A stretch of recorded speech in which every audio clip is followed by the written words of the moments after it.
बहुत समय पहले की बात है। एक सुंदर गांव था जिसका नाम रामपुर था। इस गांव के बीचों बीच एक मशहूर हलवाई की दुकान थी जिसका मालिक रामलाल था। रामलाल की मिठाइयाँ पूरे गांव में प्रसिद्ध थीं।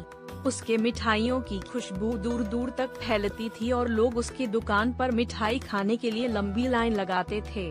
रामलाल को अपनी मिठाइयों की तारीफ सुनकर बहुत गर्व महसूस होता था, लेकिन उसके दिल में एक बड़ी कमी थी, वह बेहद लालची था।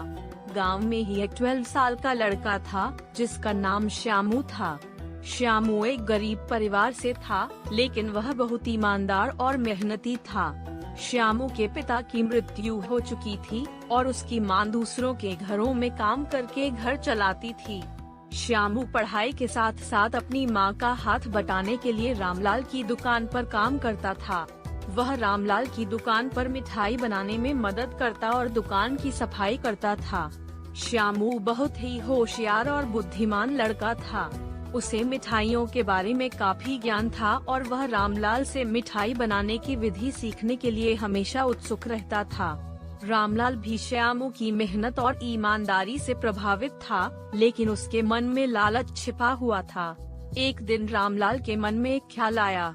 उसने सोचा कि अगर वह मिठाइयों में मिलावट करेगा तो उसकी लागत कम होगी और मुनाफा बढ़ जाएगा।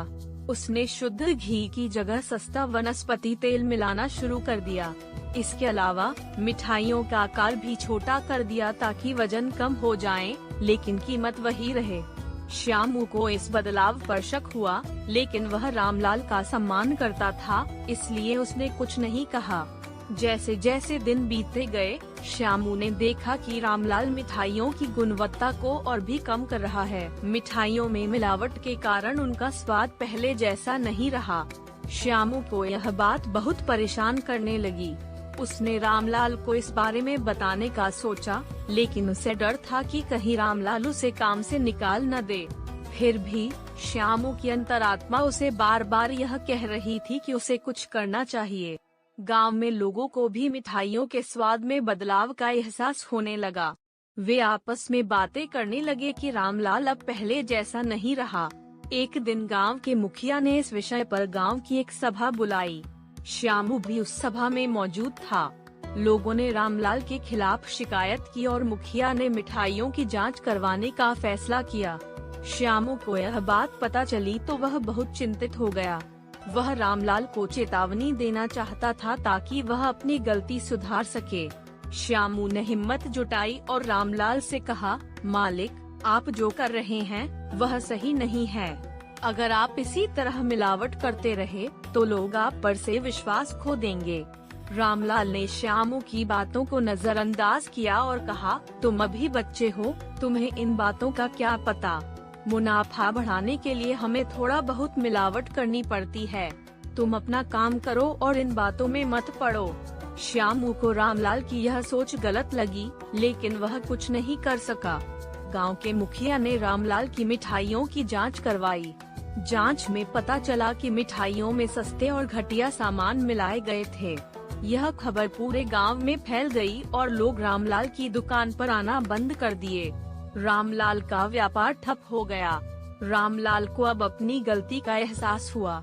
वह समझ गया कि लालच ने उसकी इज्जत और व्यापार दोनों को बर्बाद कर दिया। श्यामू ने रामलाल के पास जाकर कहा, मालिक, मैंने आपको पहले ही चेतावनी दी थी, लेकिन अब भी समय है। अगर आप अपनी गलती मान लेंगे और ईमानदारी से काम करेंगे तो लोग आपको माफ कर सकते हैं। रामलाल को अपनी गलती का गहरा पश्चाताप हुआ। उसने गांव के लोगों के सामने अपनी गलती स्वीकार की और उनसे माफी मांगी। उसने वादा किया कि वह अब से हमेशा शुद्ध और अच्छी मिठाई बनाएगा। श्यामू की सलाह और उसके ईमानदार व्यवहार ने रामलाल को बदलने के लिए प्रेरित किया।